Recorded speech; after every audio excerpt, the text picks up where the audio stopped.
পাতুড়ি খেতে আমরা প্রত্যেকে ভালোবাসি, কিন্তু সবসময় ইলিশ ভেটকি এই মাছগুলো আমাদের কেনার সামর্থ্যে কুলায় না, বা সবসময় আমাদের হাতের নাগালেও থাকে না। তাই আজ ঘরোয়া দৈনন্দিন মাছ দিয়েই তৈরি করব পাতুড়ি। নমস্কার বন্ধুরা, মৌমিতাজ কিচেন অ্যান্ড ব্লগে সবাইকে স্বাগত।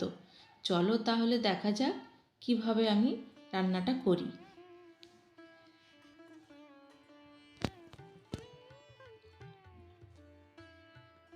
এখানে আমি লাউ পাতায় কাতলা মাছের পাতুড়ি বানাবো। এখানে আমি নিয়ে নিয়েছি 4 পিস কাতলা মাছ। সেটাকে আমি একটু ম্যারিনেট করে নেব। দিয়ে দিয়েছি হলুদ গুঁড়ো,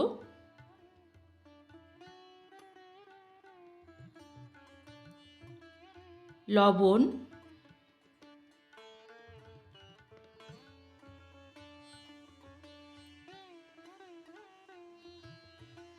গোলমরিচ গুঁড়ো,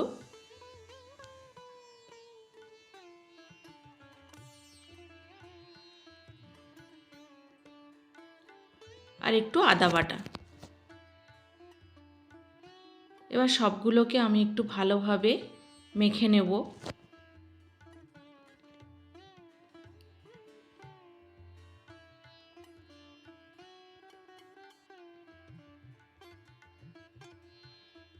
মাখানো হয়ে গেছে, এবার এগুলোকে আমি 10 মিনিট রেখে দেবো। এবার আমি পাতাটা রেডি করে নেব। লাউ পাতাগুলো বোটাটা একটু লম্বা রেখেছি যাতে ধরতে সুবিধা হয়। পাতাগুলোকে আমি এইভাবে গরম জলে ভাপিয়ে নেব যাতে পাতাগুলো মুড়তে সুবিধা হয়।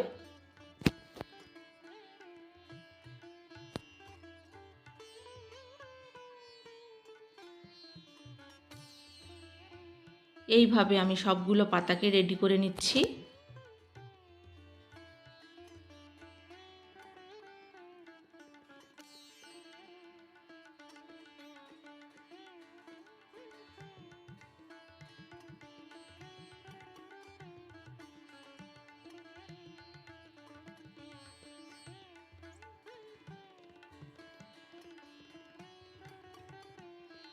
এখানে আমি একটা বাটির মধ্যে 4 পিস মাছের জন্য আমি 1 চামচ সর্ষে আর 1 চামচ পোস্ত, একটা কাঁচা লঙ্কা আর লবণ দিয়ে বেটে রেখেছি, সেটা এখন দিয়ে দিলাম।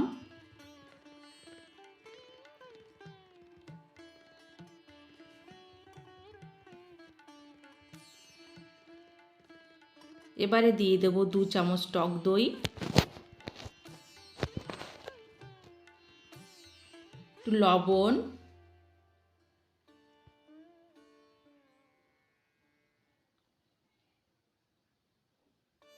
একটু হলুদ গুঁড়ো,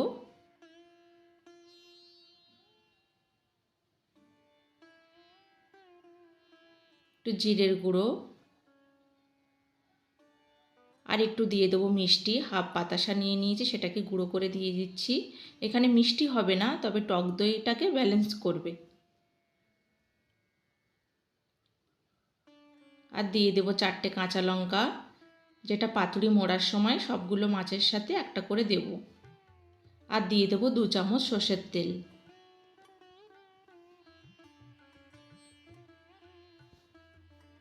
সব কিছুকে আমি ভালোভাবে মিশিয়ে নিচ্ছি।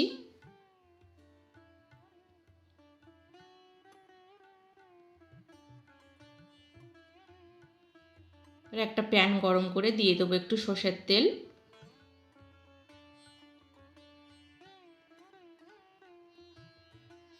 এবার এখানে আমি মাছগুলোকে দিয়ে হালকা ভেজে নেব, মানে ঠিক ভাজা ঠিক নয়, জাস্ট এপিট ওপিট করে একটু নামিয়ে নেব, যাতে আদা বাটার কাঁচা গন্ধটা না থাকে আর কাতলা মাছের একটু সামান্য আষ্টে গন্ধ থাকে, সেটাকে দূর করার জন্য।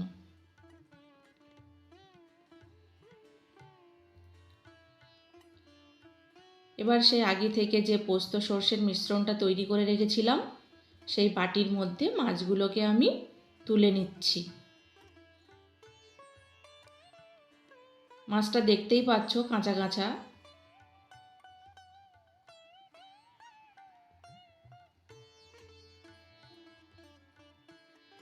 এবার আমি ভালো করে মাছটার সাথে মশলা ভালোভাবে মিশিয়ে নিচ্ছি।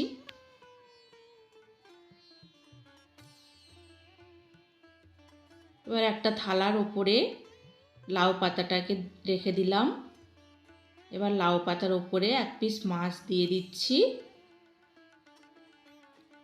আর দিয়ে দেবো একটা কাঁচা লঙ্কা, আর যা গ্রেভি আছে 4টে মাছে সমানভাবে ভাগ করে দিয়ে দেবো।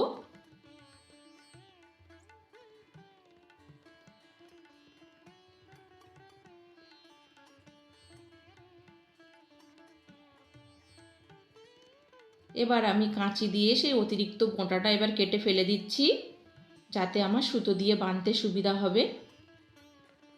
এবার আমি পাতাটাকে ভালোভাবে ভাঁজ করে নিয়ে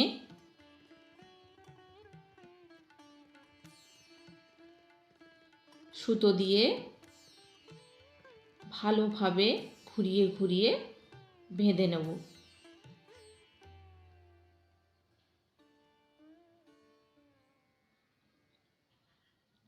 আমি কিন্তু এই একই রকমভাবে রুই মাছের পাতুরিও বানাই, খেতে কিন্তু দারুণ লাগে, বোঝাই যায় না যে রুই মাছ। বন্ধুরা, আমার ভিডিওটা যদি ভালো লাগে তোমরা অবশ্যই আমার চ্যানেলটি সাবস্ক্রাইব করে দেবে।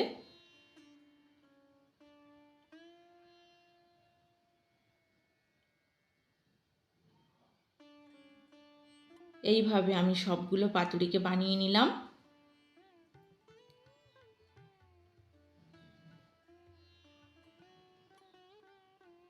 এবার যে প্যানে আমি মাছ ভেজে রেখেছিলাম সেই তেলেই আমি দিয়ে দিচ্ছি পাতুরিগুলো। এবার এগুলোকে আমি ভালোভাবে লাল লাল করে এপিট ওপিট করে ভেজে নেব। যেহেতু লাউ পাতার আমরা বিভিন্ন রেসিপি খাই, সেহেতু লাউ পাতা খেতে কোনো সমস্যা নেই, ওই জন্য লাউ পাতাটাও এই মাছের সাথে খাওয়া হয়ে যাবে। ওই জন্য ভালো করে লাল লাল করে ভেজে নিলাম।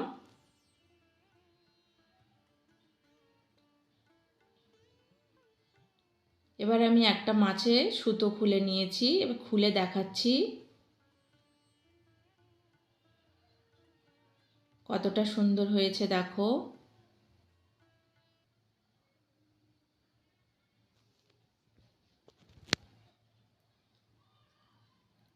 ভিডিওটা যদি ভালো লাগে অবশ্যই লাইক কমেন্ট শেয়ার করতে ভুলো না।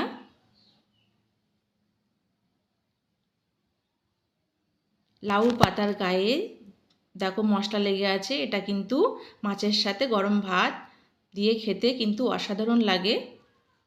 ভিডিওটি দেখার জন্য ধন্যবাদ।